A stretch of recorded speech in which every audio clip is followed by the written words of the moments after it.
Bien, empezamos hoy la segunda tanda de exposiciones relacionadas con la teología contemporánea. Ayer estuvimos viendo en tres diferentes exposiciones toda la cuestión del ataque al Antiguo Testamento. Forzosamente tuvimos que realizar un vuelo de pájaro o tres vuelos de pájaro en relación con el Antiguo Testamento. Primero nos detuvimos en los ataques contra el Pentateuco, contra la Torá y la denominada hipótesis documentaria. Luego tuvimos una segunda exposición un poco más breve, que tenía que ver sobre todo con el libro de Isaías y la teoría del Deutero-Isaías y del Trito-Isaías, y finalmente tuvimos una exposición más larga relacionada con el libro de Daniel, del que algunos han dicho que lo han descendido al foso de los críticos hace muchos años, aparte del foso de los leones al que fue arrojado.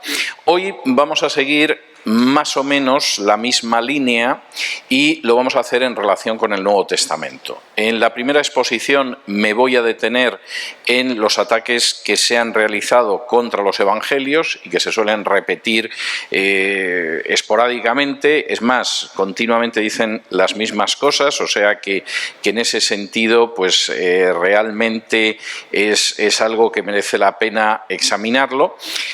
Será una exposición algo más larga. La segunda exposición será un poquito más breve. Nos vamos a detener sobre todo en la obra de Lucas y entraremos en los Hechos de los Apóstoles y hasta qué punto es un texto enormemente fiable. Y la tercera exposición va a ser sobre el ataque al texto original griego del Nuevo Testamento, intentando explicar cómo, de hecho, buena parte de las ediciones del Nuevo Testamento hoy en día son textos mutilados del Nuevo Testamento. No es el Nuevo Testamento, es un texto del Nuevo Testamento alterado, y cómo además eso obedeció desde el principio a una serie de cuestiones. No fue una cuestión de incompetencia de los que prepararon el texto, no fue una cuestión de ignorancia, sino que hay toda una agenda teológica detrás de esa alteración del texto del Nuevo Testamento, y es uno de los ataques peores contra el Nuevo Testamento. Y por supuesto vamos a tener un tiempo de preguntas para poder hablar de estas cuestiones. Vamos a empezar con los evangelios. La cuestión de la veracidad de los evangelios, como ustedes pueden imaginarse, es absolutamente esencial dentro del estudio de la Biblia. Si efectivamente los evangelios son documentos tardíos, si son documentos que además de tardíos nos han llegado mal conservados, si además están llenos de errores, pues evidentemente los evangelios no son fiables. Y, por supuesto, este es un elemento que se repite una y otra vez. Es más, los ataques contra supuestos errores de los evangelios siempre son los mismos. Aquí hay una repetición de esos ataques que, por supuesto, da lo mismo que resulte clarísimo desde hace muchísimas décadas que son un disparate, porque lo cierto es que sigue así. Por ejemplo, uno de los ataques bastante claros es que los evangelios son documentos tardíos. Es decir, en los evangelios nos encontramos con episodios que son verdaderamente tardíos. Bien, esto es insostenible. De hecho, todavía en el siglo XIX, en la época de auge de la crítica liberal, los evangelios se colocaban en el siglo II, con toda la tranquilidad del mundo, y por lo tanto, como estaban a una distancia, pues a lo mejor de un siglo sobre lo que se relataba, evidentemente los evangelios no tenían ninguna fiabilidad. Esto hoy en día no lo sostiene nadie. Voy a intentar explicar por qué los evangelios les han rebajado la edad al final, porque claro, hay algunas cuestiones que son obvias, pero sin embargo se suele insistir en que los evangelios son posteriores al año 70. Es decir, que incluso las profecías de Jesús sobre la destrucción de Jerusalén, pues son profecías que en última instancia no tienen ningún valor, porque los evangelios se escribieron después del año 70 y por lo tanto podían contar eso y sería lo que se llama técnicamente un vaticinium ex eventu, es decir, un vaticinio realizado después de que hubiera sucedido lo que se vaticinaba. Los textos del Nuevo Testamento son todos anteriores al año 70. Hay gente que cuestionaría esto en algunos de los escritos, pero y no me voy a poder detener en ello mucho tiempo, pero quisiera decirles que todos los libros del Nuevo Testamento, incluido Apocalipsis, son anteriores al año 70. Y es muy importante tener eso en cuenta porque efectivamente la interpretación de algunos pasajes del Nuevo Testamento varía muchísimo cuando uno se da cuenta de que es anterior al año 70 y que por supuesto eran muy importantes las profecías acerca de la destrucción del templo. Pero vamos a ir con los evangelios y con la datación de los evangelios. En el caso de Mateo, nos encontramos con un texto que, lejos de lo que se suele afirmar, que es un texto del año 80-90, posiblemente es un texto de los años 40-50. ¿Por qué sabemos que Mateo es un texto que está ubicado en el 40-50, lo cual significaría que está a muy pocos años de la ejecución de Jesús? Muy sencillo, por el papiro Tide. El papiro Tide, que es un papiro localizado en una biblioteca en Gran Bretaña, es un papiro que contiene un fragmento del Evangelio de Mateo y el tipo de escritura que utiliza es la escritura herodiana. Es decir, una de las formas de datación que tenemos de manuscritos en la antigüedad es el tipo de escritura que utiliza. Lo seguimos utilizando en la actualidad, aunque quizá ustedes no lo sepan, pero cuando de pronto aparece un documento, como hace unas décadas apareció los supuestos diarios de Hitler, existen métodos de datación para saber si esos diarios son genuinos o no. Por ejemplo, en el caso de los diarios de Hitler utilizaba un tipo de tinta que Hitler llevaba mucho tiempo muerto cuando se empezó a utilizar. Con lo cual, evidentemente, los famosos diarios de Hitler, aparte de porque tenía errores internos, evidentemente lo que se llama la evidencia externa mostraba que tenían que ser falsos, a pesar de que se esmeraron bastante. Generalmente la datación de una obra arranca de lo que se llama la evidencia externa y la evidencia interna. La evidencia interna nos muestra una serie de datos que nos permite cifrar el momento en el que se ha escrito esa obra, más o menos. Pero como ustedes comprenderán, si en un manuscrito, por ejemplo, se hace referencia a unos reyes del siglo VI, ese texto, por mucho que se insista en ello, no puede ser del siglo IV, es de sentido común. Y de hecho, los que en su día estudiaron la Reforma hace unos meses y vieron, por ejemplo, lo que era el documento conocido como la Donatio Constantini, aprendieron que en el siglo XV se descubrió que era una falsificación del Papa de Roma porque se dedicaba a atribuir a Constantino, que era del siglo IV, una serie de hechos que se produjeron en los siglos posteriores. Y entonces, si ustedes de pronto encontraran un manuscrito supuestamente de los incas del siglo VII después de Cristo, donde habla de Colón, pues evidentemente ese manuscrito es falso. La fecha no se corresponde con ello. Y eso es la evidencia interna. La evidencia externa tiene que ver con otros aspectos, como puede ser, por ejemplo, los materiales de escritura, como puede ser el tipo de escritura. Y en ese sentido, el tipo de escritura es muy importante para la evidencia externa y hay una ciencia auxiliar de la historia que se ocupa precisamente de analizar eso y que se llama paleografía. La traducción sería la ciencia que estudia los escritos antiguos, que es lo que significa paleografía. La paleografía, cuando en un momento determinado se analiza un manuscrito, te permite ver el tipo de escritura y entonces para aquellas personas que hemos estudiado paleografía, ver que un documento, por ejemplo, es del siglo VIII pero no del siglo XV o es del siglo XVIII pero no puede ser del siglo XVI es muy fácil por el tipo de escritura. Eso sucede hoy en día con las máquinas de escribir. Es decir, si encontraran, por ejemplo, un texto escrito a máquina de unos abuelos en su casa, una persona que conociera cómo analizar la evidencia externa le podría decir esto tiene que ser entre el año 42 y el año 53. ¿Por qué? Porque el tipo de máquina de escribir que utiliza es un tipo de máquina de escribir de esa época. y no puede ser anterior, y a partir de esa época ya hubo un momento en que no se utilizaba esa máquina de escribir. Es muy difícil que el documento pueda ser así. En el caso de Mateo, en el papiro Tide, la escritura que se utiliza para Mateo es la escritura herodiana, que se utilizó por un periodo muy breve de tiempo, los años 40-50 del siglo I. Con lo cual, forzosamente Mateo, aparte de la evidencia interna que pueda haber en el sentido de que es un texto muy antiguo, al mismo tiempo lo que sabemos es que desde luego ya estaba circulando en esa época.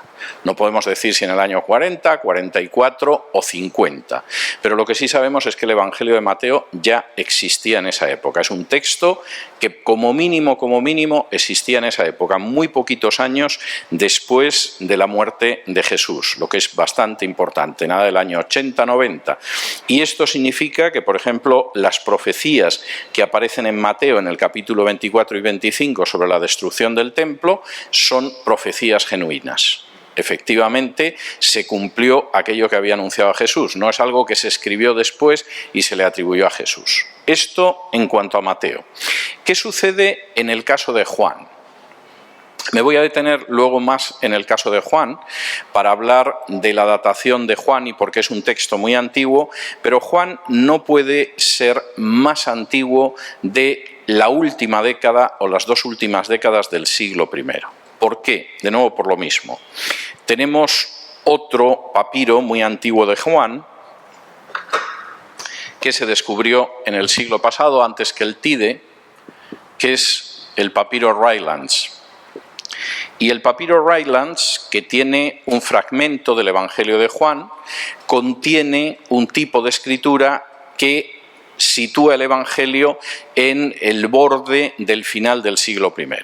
Ese papiro no puede ser más allá de la primera década del siglo II y seguramente es de los años 80-90 del siglo I. Luego vamos a ver cómo la evidencia interna en realidad apunta a un Evangelio de Juan que es muy antiguo. Yo sé que generalmente la gente sigue la leyenda esa de que Juan escribió muy tarde el Evangelio y que como ya habían escrito el Evangelio los otros tres, pues lo que sucede es que, claro, forzosamente Juan, si lo escribió más tarde, pues sí, lo pudo escribir en el año 90 o en el año 100, además se supone que era muy viejo y por lo tanto pues nos encontramos con un texto muy antiguo. Bueno, luego vamos a ver que efectivamente hay bastantes razones de evidencia interna para pensar que Juan es muy antiguo, posiblemente es anterior a Lucas y posiblemente es anterior a Marcos. Es más, para terminar de causar confusión, yo diría que posiblemente Marcos es el último de los 4 evangelios, en vez del primero, como piensan unos, y la base para construcción de los otros. Y además quisiera aclarar que Juan no es un evangelio que complemente a los otros 4, porque Juan hay cosas que cuenta que están en los otros evangelios y lo único que tiene es un plan de relato de la vida de Jesús distinto. De modo que los evangelios son, desde luego, textos muy antiguos y luego me voy a detener en algunos de los aspectos de esa antigüedad. Pero baste de momento señalar el caso de Mateo y el caso de Juan en cuanto a una datación que no puede ir más allá del 90. ¿Qué pasa con la conservación de los evangelios? La típica objeción de que, bueno, de que a fin de cuentas, a ver esto cómo se ha transmitido, cómo se ha escrito, cómo nos ha llegado, etcétera, etcétera. La transmisión del Nuevo Testamento, en general, no tiene comparación con la de ninguna obra histórica de la antigüedad. Y la diferencia que hay en cuanto a la datación es verdaderamente espectacular. Les voy a dar algún ejemplo para que se hagan ustedes una idea. Por ejemplo, de la Guerra de las Galias, que es el texto que los estudiantes de latín han estudiado durante siglos, yo también tuve que traducirlo en su momento. De la Guerra de las Galias, que César escribió entre el 58 y el 50 a.C., solamente tenemos 9 manuscritos que son buenos. El resto son, en fin, manuscritos bastante defectuosos, pero tenemos aproximadamente 9 que son buenos. El más antiguo es 900 años más tarde de la época en que César escribió la Guerra de las Galias. Es decir, no estamos hablando de manuscritos, como en el caso de los evangelios, que a veces están a unos años, unas décadas de la muerte de Jesús. Por supuesto, nadie niega el contenido de la Guerra de las Galias. No hay nadie por ahí diciendo que eso es una invención, que lo escribió otra persona, que a saber si lo escribió Julio César o no. Todo el mundo da por buena la Guerra de las Galias, aunque tengamos apenas 9 manuscritos decentes que están a 900 años de distancia de lo que escribió César. De las décadas de Tito Livio, que es otro de los autores clásicos romanos, las décadas son libros que él escribe aproximadamente. Tito Livio vivió entre el 59 a.C. y el 17 después de Cristo. Él escribe en los últimos años de su vida, ya a inicios del siglo I.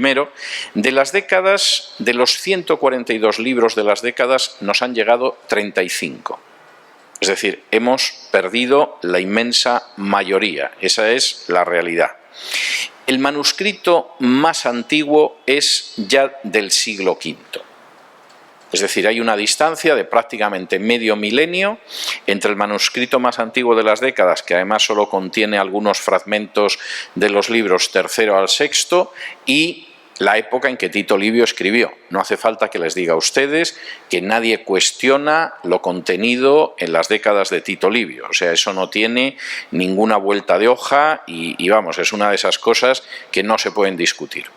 De las historias de Tácito, Tácito es el otro gran historiador latino. Les estoy hablando a ustedes simplemente de historiadores de la antigüedad que utilizamos como fuentes históricas habitualmente.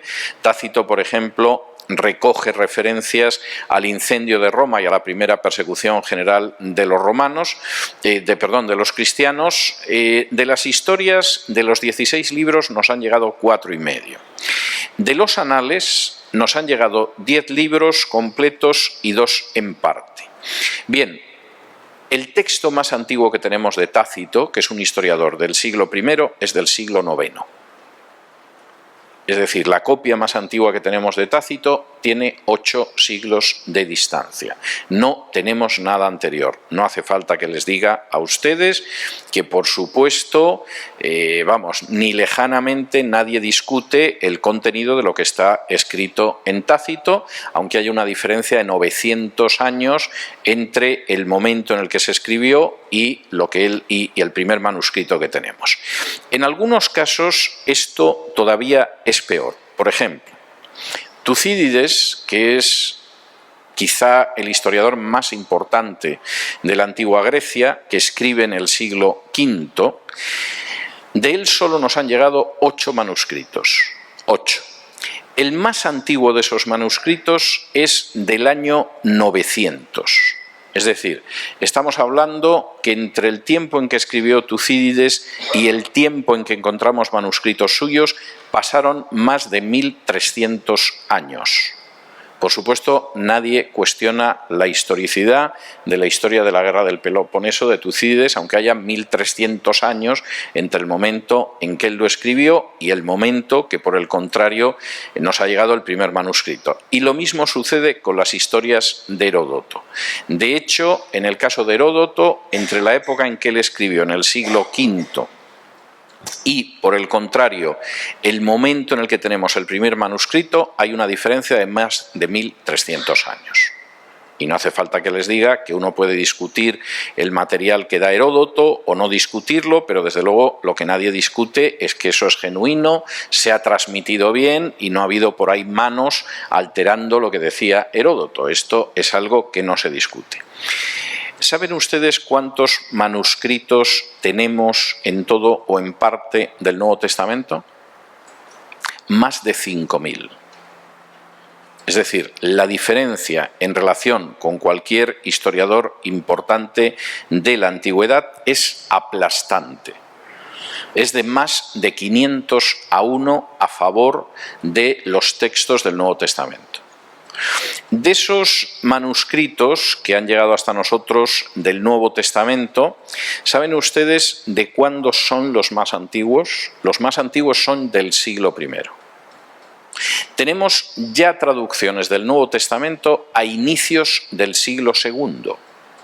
Es decir, que no solamente es que tengamos manuscritos del Nuevo Testamento, sino que además tenemos ya traducciones de ese Nuevo Testamento en el siglo II a otras lenguas, como podía ser el siriaco, como podía ser el latín, como podrían ser otras lenguas. Y por supuesto tenemos un número muy importante de manuscritos que llegan hasta el siglo IV. No hay una obra en todo el periodo de la historia antigua que se acerque ni muy de lejos al número de manuscritos y a la exactitud de manuscritos que tiene el Nuevo Testamento. Con lo cual, cuando yo tengo que oír a algunas personas diciendo que el Nuevo Testamento no es fiable, que quién lo escribió, que cuántos años pasaron, tengo que pensar que es un completo ignorante o se deja llevar por la peor mala fe. Porque evidentemente no hay nada parecido en el campo de la historia antigua a la conservación de textos del Nuevo Testamento y especialmente de los Evangelios. No solo eso, todavía quisiera ir más lejos. Les mencionaba que aparte de los manuscritos ya hay traducciones del texto del Nuevo Testamento que se escribió en griego koiné a otras lenguas. Pero es que hay gente que cita del Nuevo Testamento ya en los años 70 y 80 del siglo I. Es decir, en esos años ya circulaba algún texto del Nuevo Testamento, por lo menos de los Evangelios, y lo encontramos. Por ejemplo, la epístola de Bernabé es un texto que se suele agrupar bajo el nombre de Padres Apostólicos, que se escribió en algún momento en torno al año 70. La epístola de Bernabé cita con bastante profusión del Nuevo Testamento. Es decir, igual que es imposible que alguien cite el Quijote antes de que se escriba el Quijote, es decir, es absurdo. Si alguien cita del Quijote, pues evidentemente es porque el Quijote es anterior a esa persona. No cabe la menor duda de que si en el año 70 la epístola de Bernabé ya citaba el Nuevo Testamento, es porque obviamente el Nuevo Testamento circulaba y era conocido. Esto es algo de sentido común.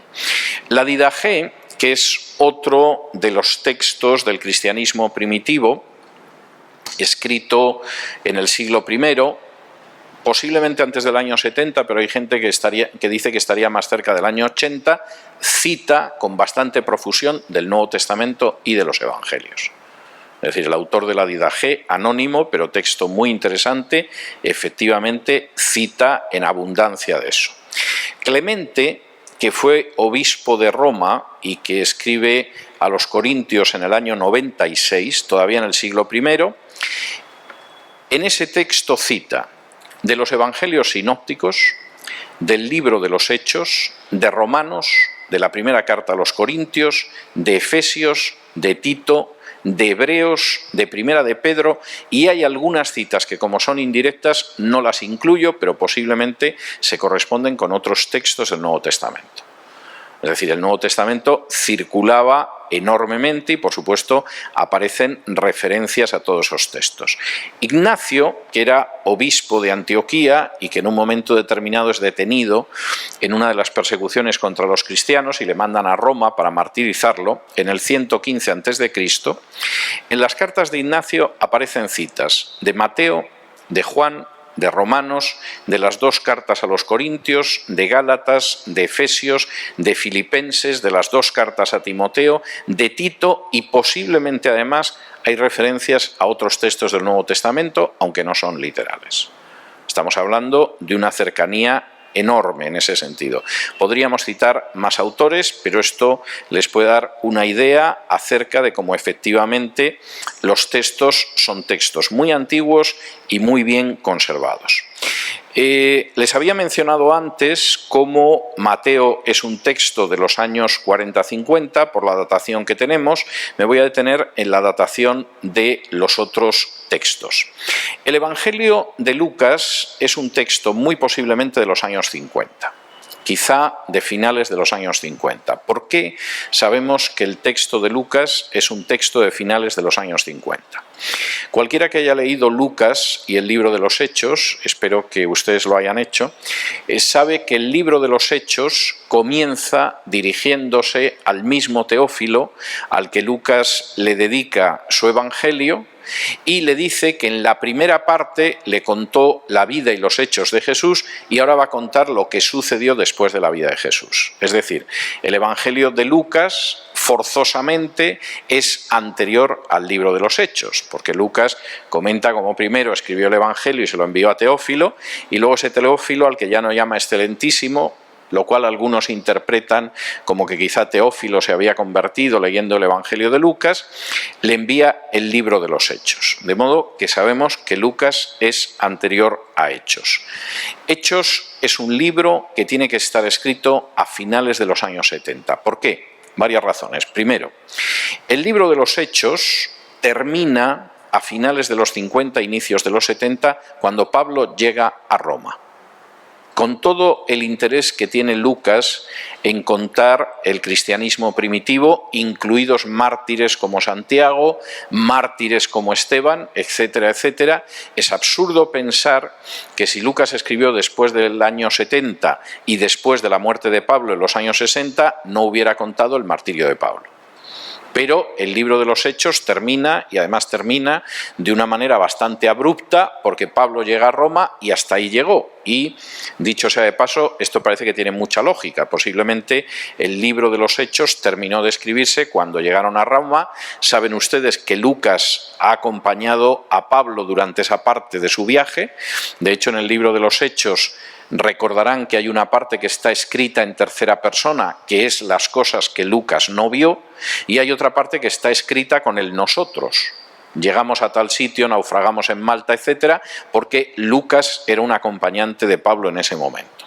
El libro acaba en una fecha en la que forzosamente lo que sucedió es que no había pasado más, y por lo tanto, si él acabó el libro en torno a finales de los años 50, o quizá en el año 60, 61, pues es que el Evangelio tiene que ser todavía anterior.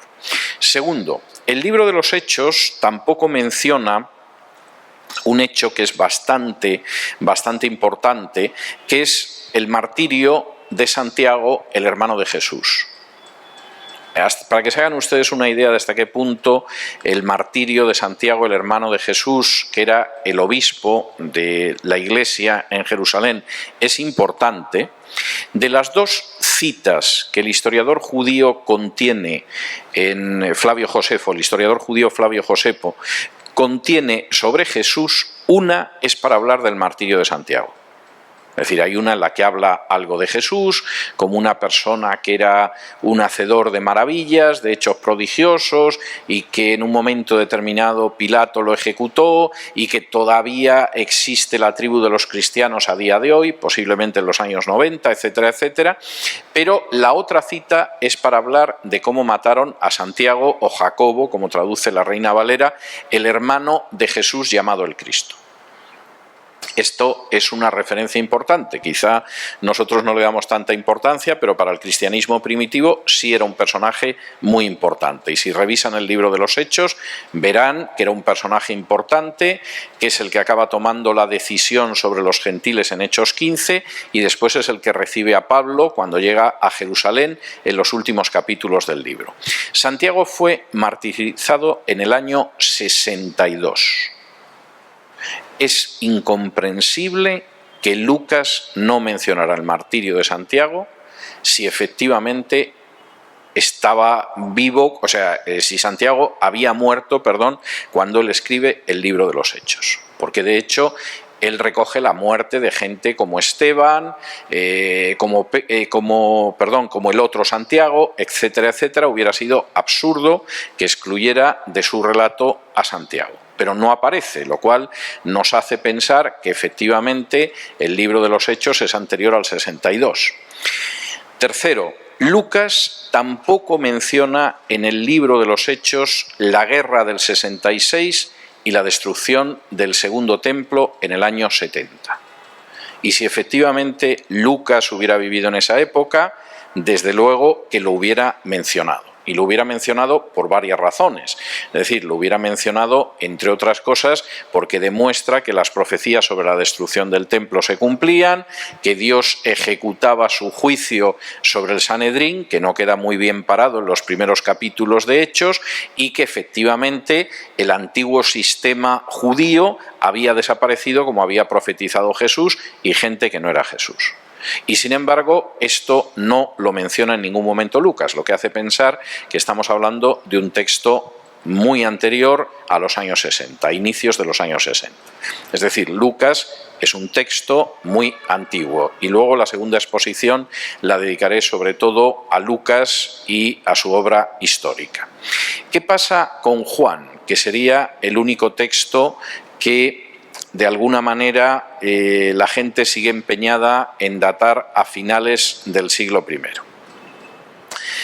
I. Tengo que decir que no me detengo en Marcos porque sí que hay una especie de consenso en el sentido de que Marcos se escribió antes del año 70. Yo personalmente creo que es un texto de inicios de los años 60 y muy posiblemente es casi el testamento vital de Pedro. Marcos fue el intérprete de Pedro porque Pedro, en fin, se manejaba seguramente en latín nada, escribía aceptablemente bien en griego, pero no era tampoco su lengua madre, y llevaba como intérprete a Marcos, y es muy posible que en los últimos tiempos de la vida de Pedro decidiera dictarle el Evangelio. Señalar, porque esto sí me parece importante y de hecho formaba una parte esencial de una novela mía que en su día se vendió muchísimo, que era El Testamento del Pescador, señalar para aquellos que piensan que Marcos es un relato más simple que Mateo, que basta comparar los episodios en Mateo y en Marcos, a pesar de que Mateo es un evangelio más largo, para darse cuenta de que literariamente los textos de Marcos están mucho más trabajados que los de Mateo. No da en absoluto la impresión de que Marcos sea un texto anterior, todo lo contrario. O sea, Marcos complementa generalmente al relato de Mateo. Y lo que es muy importante, Marcos contiene referencias que son propias de un testigo ocular. Por ejemplo, cuando se relata la tempestad, el único que dice en qué sitio de la barca se había quedado dormido Jesús es Marcos. Cuando se habla, por ejemplo, de la multiplicación de los panes y los peces, el único que hace referencia a que la hierba estaba verde es Marcos. Es decir, Marcos contiene una serie de episodios que hablan de un testigo ocular. Es ese relato que muchas veces hacemos a un amigo y le estamos diciendo: acuérdate de aquel año que fuimos al Machu Picchu, qué frío hacía. Bien, y otro a lo mejor recordaría cuando fuimos y qué bien lo pasamos, pero el testigo ocular recuerda que hacía mucho frío, o que la chicha que les dieron en una de las cafeterías cercanas a poco les da una intoxicación. Es decir, el tipo de detalles que son secundarios, pero que el testigo ocular sí eso recuerda, sí lo recuerda, y eso es muy claro en Marcos. ¿Qué pasa con Juan? Juan es un libro, y quiero insistir en esto, extraordinariamente antiguo. Y de hecho, si Juan se hubiera escrito a finales del siglo I, Juan no hubiera sido un evangelio como es el Evangelio de Juan. No me atrevería a decir que es el primer evangelio, pero tampoco me sorprendería que hubiera sido el primero, y en vez de ser Juan complementando a los otros, son los otros los que cuentan una visión mucho más extendida y mucho más amplia del Evangelio de Juan, porque Juan, de hecho, solo relata 7 milagros de Jesús. Y al final de su libro dice que Jesús hizo tantas cosas que él no cree que si se escribieran hubiera libros en el mundo para relatarlas. Por lo tanto, es el que primero aborda la escritura sobre la vida de Jesús y dice: esto no hay que lo cuente todo. De modo que yo me quedo con 7 milagros y escojo 7 milagros y algunos discursos de Jesús. Mientras que los que vienen detrás, como Lucas decide que todo lo que pueda relatar lo va a relatar. Y Lucas además cuenta con mucho material histórico que seguramente conoce cuando acompaña a Pablo a Jerusalén, y Pablo es detenido y durante 2 años Pablo está en Cesarea. Y ese tiempo que Lucas está con él lo aprovecha para hablar con gente que no habla en otros evangelios. Por ejemplo, María, la madre de Jesús, la versión del nacimiento de Jesús de María, si no fuera por Lucas, no la tendríamos. Es decir, Marcos no la relata, Juan no lo relata, y Mateo nos cuenta lo que pensó José. Si tenemos un acceso a la madre de Jesús es gracias a Lucas, lo cual implica que muy posiblemente Lucas se entrevistó con ella. Tenemos una referencia en Lucas al camino de Jesús por Perea bajando a Jerusalén, por cierto camino donde pronunció parábolas que no aparecen en otros evangelios, gracias a que Lucas pudo hablar con gente de Perea. Si no, esa parte la desconoceríamos. Y hay muchos elementos de Lucas que son elementos, como se ve al inicio de su Evangelio, de la persona que quiere investigar todo, que sabe que ya hay alguno que ha escrito, muy posiblemente Mateo y Juan, pero que él quiere relatarlo en orden y va encontrando otros materiales que incorpora a su Evangelio. Por cierto, parábolas maravillosas que además están entre mis preferidas, como la del fariseo y el publicano, o como por ejemplo la parábola mal llamada del hijo pródigo.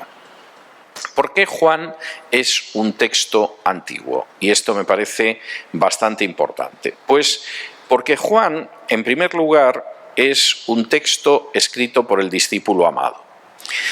Tengo que decirles que sobre la identidad del discípulo amado han corrido ríos de tinta. Es decir, hay quien se ha empeñado en que el discípulo amado era Lázaro, hay quien se ha empeñado en que el discípulo amado, vaya usted a saber quién era. En realidad, saber quién es el discípulo amado es relativamente sencillo, porque Jesús tenía 3 discípulos que le acompañan siempre en hechos especiales, como es por ejemplo la transfiguración, y esos 3 discípulos eran Pedro, Santiago y Juan. Pedro no es el autor del cuarto evangelio. De hecho, el discípulo amado aparece al lado de Pedro, luego no puede ser el mismo personaje. Santiago fue ejecutado por Herodes al inicio del cristianismo. Pues de los dos, si uno no puede ser y el otro está muerto, no es muy difícil saber quién tiene que ser el discípulo amado. Parece que es una deducción sencilla, que es Juan. Esto encaja además con el contenido del Evangelio. Por ejemplo, les voy a dar varias razones de por qué es un Evangelio antiguo y además, sin duda, relacionado con Juan. Primero, la descripción del ministerio galileo de Jesús más extensa se da en el Evangelio de Juan.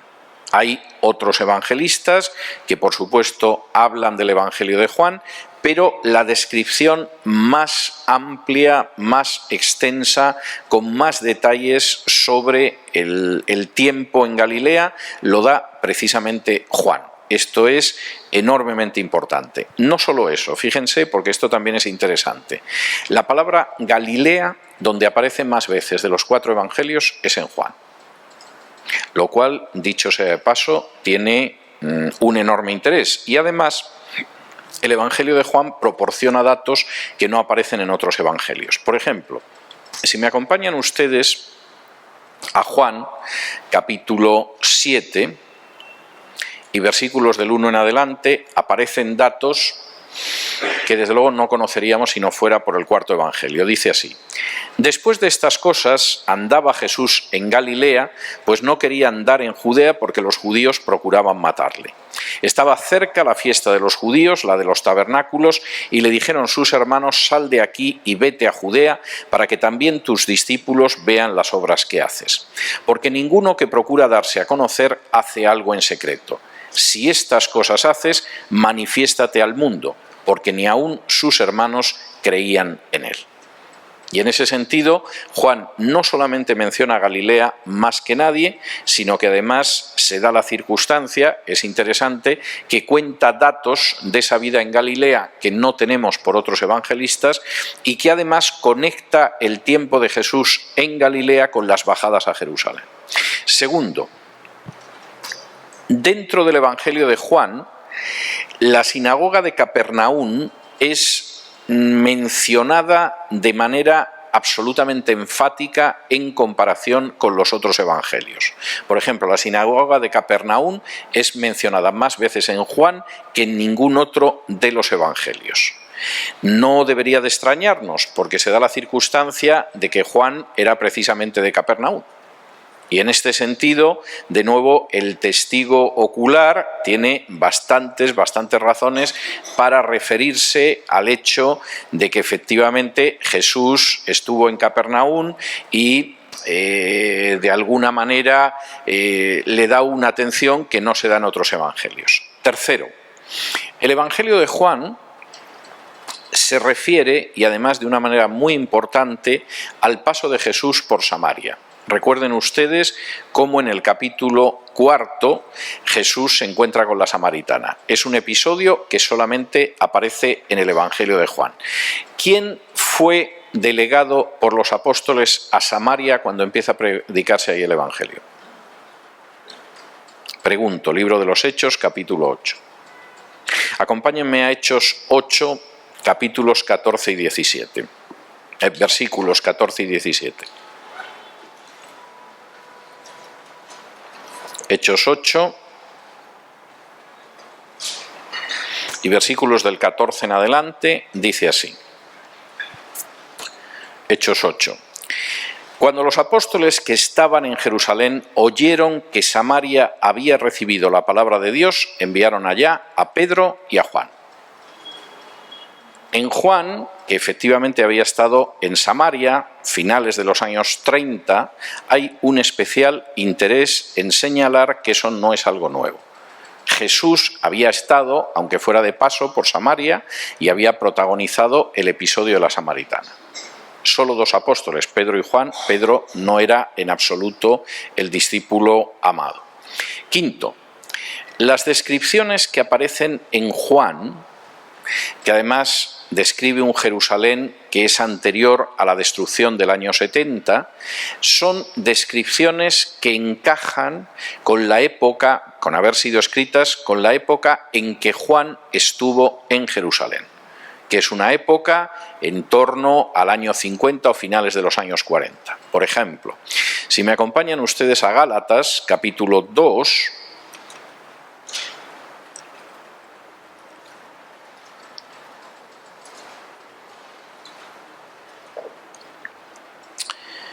y Pablo cuenta cómo subió a Jerusalén, y en los versículos del capítulo 2, desde el versículo 7, dice: antes, por el contrario, como vieron que me había sido encomendado el evangelio de la incircuncisión como a Pedro el de la circuncisión, pues el que actuó en Pedro para el apostolado de la circuncisión actuó también en mí para con los gentiles, y reconociendo la gracia que me había sido dada, Jacobo, Cefas y Juan, que eran considerados como columnas, nos dieron a mí y a Bernabé la diestra en señal de compañerismo para que nosotros fuésemos a los gentiles y ellos a la circuncisión. Juan tiene una época en que conoció muy bien Jerusalén. Él no era de Jerusalén, era Galileo, era de Capernaum, pero hay una época en que durante unos años es pilar, columna de la iglesia de Jerusalén. Cuando Pablo regrese al final del libro de los Hechos, por supuesto Pedro ya se ha marchado, está también Juan fuera, solo ha quedado Jacobo, como dice aquí, o Santiago. Pero efectivamente Juan en los años 40, inicios de los 50, estaba en Jerusalén y contiene unas descripciones de Jerusalén extraordinarias precisamente antes de los años 70. Y en ese sentido es un texto muy antiguo y es un texto que de nuevo habla de que el autor es Juan. Sexto, el Evangelio de Juan contiene referencias continuas a que es un testimonio ocular. Es decir, no es un texto que me ha sido referido, como por ejemplo cuenta Lucas, que ha ido recogiendo testimonios, que se ha basado en textos anteriores, sino que el Evangelio de Juan es verdaderamente un evangelio donde nos encontramos con un testigo ocular, exactamente igual que sucede con la fuente principal de Marcos, que es Pedro. Es decir, aquí con lo que estaríamos chocando claramente es precisamente con alguien que ha visto lo que sucedió. Por ejemplo, en Juan capítulo 19 y versículos del 31 en adelante se contiene uno de esos testimonios de carácter personal, de testimonio ocular. Dice en Juan 19 del 31 en adelante: entonces los judíos, por cuanto era la preparación de la Pascua, a fin de que los cuerpos no quedasen en la cruz en el día de reposo, pues aquel día de reposo era de gran solemnidad, rogaron a Pilato que se les quebrasen las piernas y fuesen quitados de allí. Vinieron pues los soldados y quebraron las piernas al primero y asimismo al otro que había sido crucificado con él. Mas cuando llegaron a Jesús, como le vieron ya muerto, no le quebraron las piernas. Pero uno de los soldados le abrió el costado con una lanza y al instante salió sangre y agua. El que lo vio da testimonio. y su testimonio es verdadero, y él sabe que dice verdad para que vosotros también creáis, porque estas cosas sucedieron para que se cumpliese la Escritura, no será quebrado hueso suyo, y también otra Escritura dice, mirarán al que traspasara. Es decir, el texto de Juan, en ese sentido, está hablando de un testigo ocular, lo que encaja de nuevo con Juan, el hijo de Zebedeo. Séptimo, el vocabulario y el estilo del cuarto evangelio señalan a una persona cuya lengua madre era el arameo, como era el caso de Jesús, como era el caso de los apóstoles. Es decir, esa leyenda de que Juan procede de un filósofo helenista que helenizó el evangelio, etcétera, etcétera, no tiene la menor base. Juan escribe en un griego muy correcto, pero debajo de ese griego correcto se percibe perfectamente una persona cuya lengua madre es el arameo.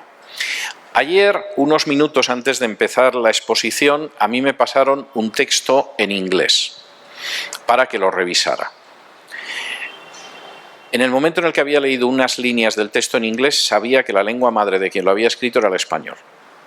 Es decir, el inglés era correcto, pero había una serie de modismos que cuando tú lo lees dices, el inglés no es su lengua madre. Esto lo ha escrito un hispanoparlante. Eso pasa con el Evangelio de Juan. Es decir, el Evangelio de Juan es un evangelio escrito en un griego correcto, pero lleno de giros propios de una persona que habla arameo, como fue Juan, el hijo de Zebedeo. Octavo, el trasfondo social de Juan es el trasfondo social típico del autor del Evangelio de Juan, es el trasfondo social típico de Juan, el hijo de Zebedeo.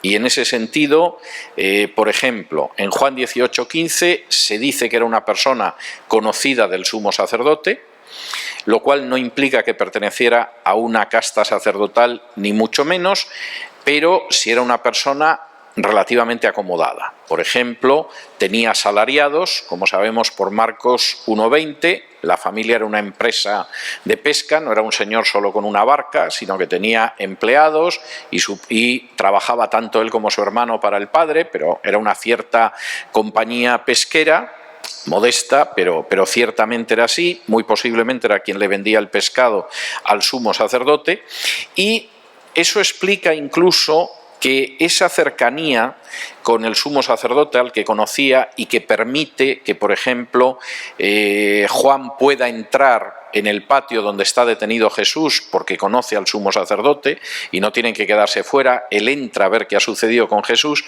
eso explica, por ejemplo, algún episodio curioso del Evangelio, la cercanía a los sacerdotes. Si ustedes recuerdan el relato de Juan, de cómo escuchan, vamos a verlo, vamos a ir a Juan,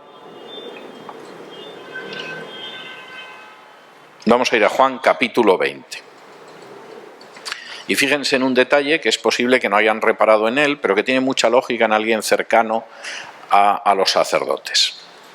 Juan capítulo 20 y versículos del 1 en adelante dice: el primer día de la semana, María Magdalena fue de mañana, siendo aún oscuro, al sepulcro y vio quitada la piedra del sepulcro. Entonces corrió y fue a Simón Pedro y al otro discípulo, al que amaba Jesús, y les dijo: se han llevado del sepulcro al Señor y no sabemos dónde le han puesto. Y salieron Pedro y el otro discípulo y fueron al sepulcro. Corrían los dos juntos, pero el otro discípulo corrió más aprisa que Pedro y llegó primero al sepulcro. Y bajándose a mirar, vio los lienzos puestos allí, pero no entró.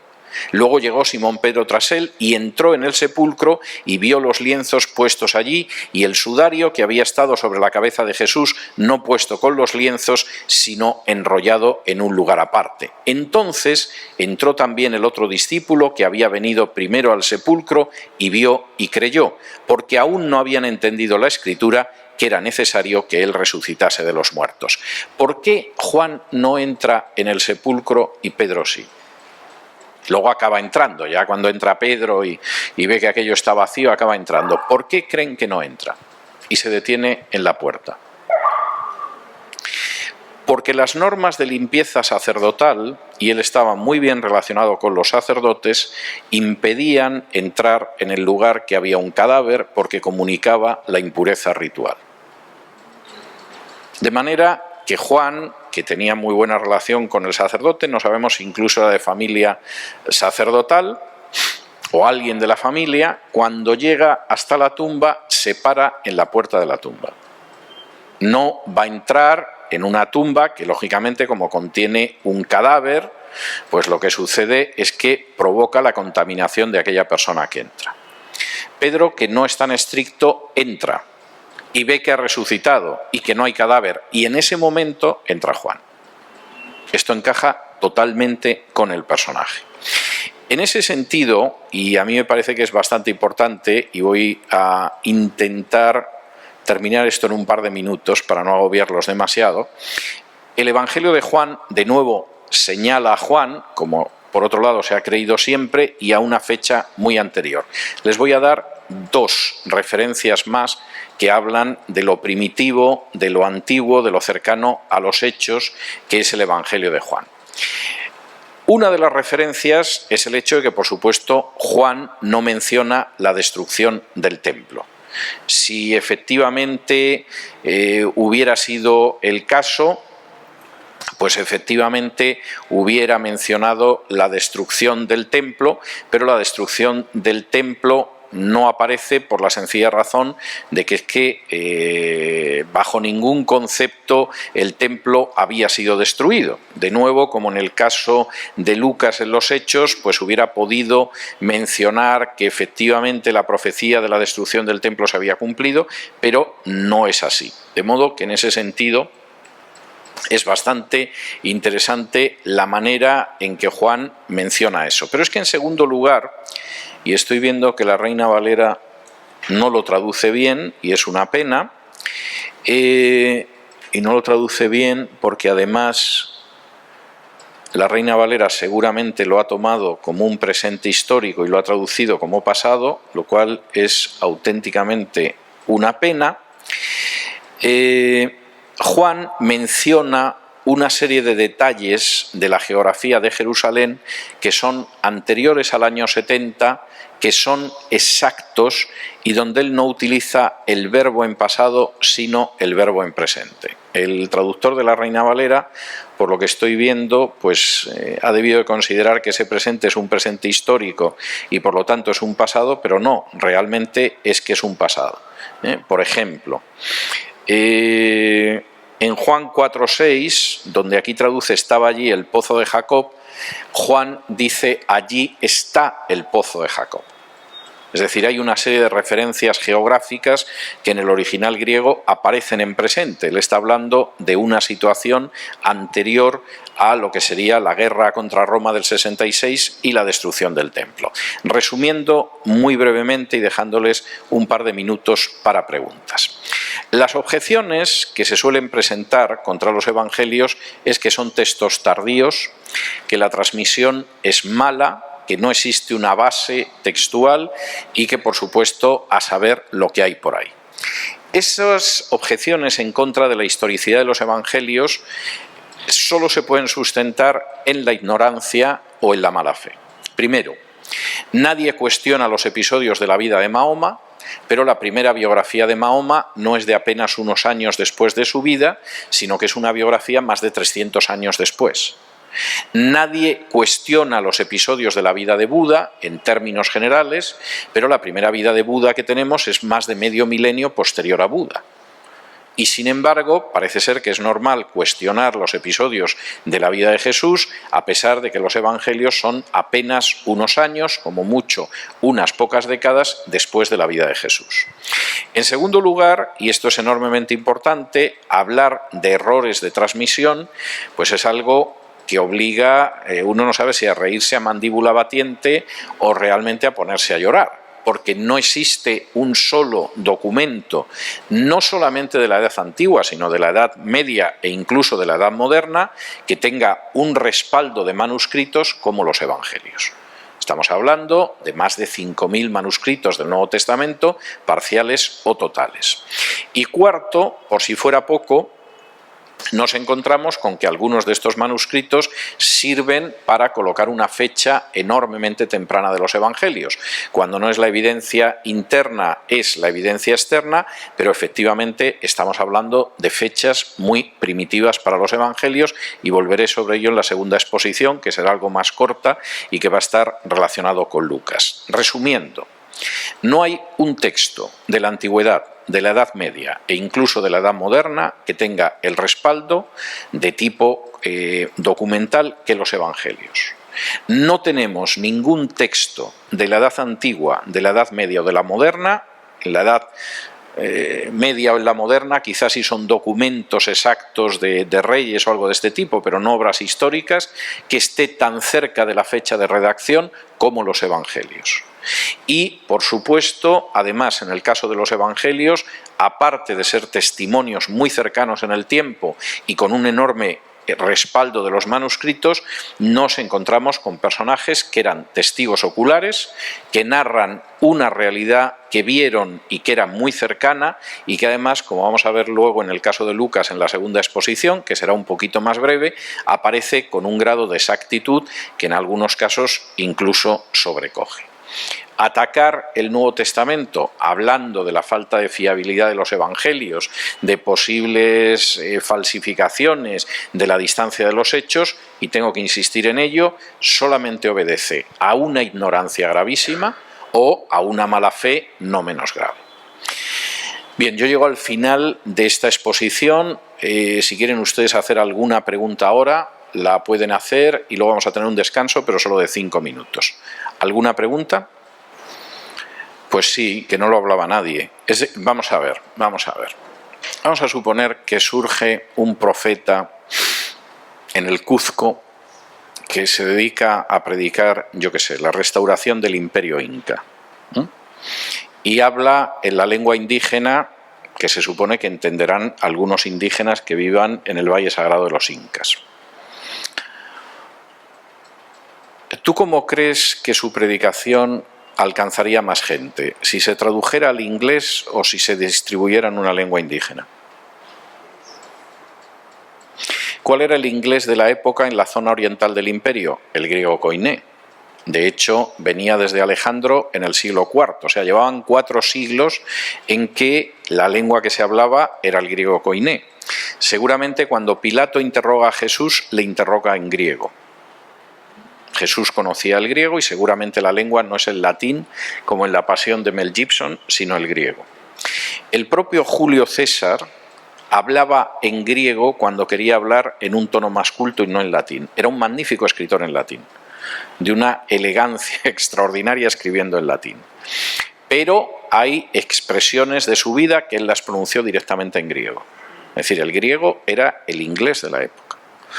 Y tanto en el caso de los apóstoles, algunos, por supuesto, el griego lo conocían muy bien, aunque conocieran también el hebreo y el arameo, como es el caso de Pablo. Había otros que encima su lengua madre era el griego, como era el caso de Lucas.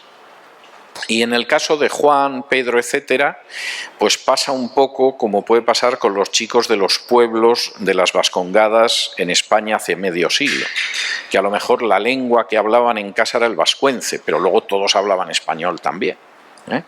Posiblemente tú notabas que era un vasco por el acento y por algunas construcciones de frases, pero lo entendías perfectamente y él entendía perfectamente el español. Y es exactamente lo mismo que pasa con el Nuevo Testamento. ¿Por qué no en arameo? Pues hombre, porque el arameo, que era la lengua habitual, era una lengua popular, y el hebreo, que era una lengua que también conocía Jesús, no sabemos hasta qué grado todavía se hablaba o era simplemente una lengua religiosa. Y sobre esto hay discusión. Pero la lengua que habitualmente se hablaba era arameo. Por ejemplo, las referencias en Marcos, que es muy interesante porque de nuevo es el testigo ocular. Las referencias en Marcos a frases de Jesús, todas están en arameo, nunca en hebreo, que era la lengua que se hablaba. Entonces el famoso talitha cumi, niña, levántate, eso es arameo. El Eloí, Eloí, lama sabactani, Dios mío, ¿por qué me has abandonado?, también es en arameo. Y es interesante que de nuevo ahí aparece un testigo ocular, o sea, el Pedro que dice nosotros estábamos con él, porque ¿quiénes entraron? Pedro, Santiago y Juan, y vimos que miró a la niña y le dijo Talitha cumi, y me acuerdo que dijo eso, y a continuación, claro, Marcos dice lo que significa esto, porque claro, si no el romano, que va a saber lo que ha dicho Jesús. Pero el testigo ocular recuerda perfectamente la frase que dijo en ese momento, ¿no? Y la lógica es que efectivamente se escribiera en griego, o sea, era la lengua que hablaba la mayoría de la gente en la zona, pero es que además era la lengua que se hablaba en toda esa parte del imperio. Y lo que no hubiera tenido ningún sentido es que se hubiera escrito en arameo. Ahora, ¿existió alguna colección de dichos de Jesús en arameo antes de los evangelios? Yo hubo una época que lo creí y ahora estoy prácticamente convencido de que no. Es decir, yo hubo una época en que creí que podía haber habido una colección de dichos de Jesús en arameo y que luego esa colección pues le había servido a Lucas o a Mateo para acabar escribiendo su evangelio.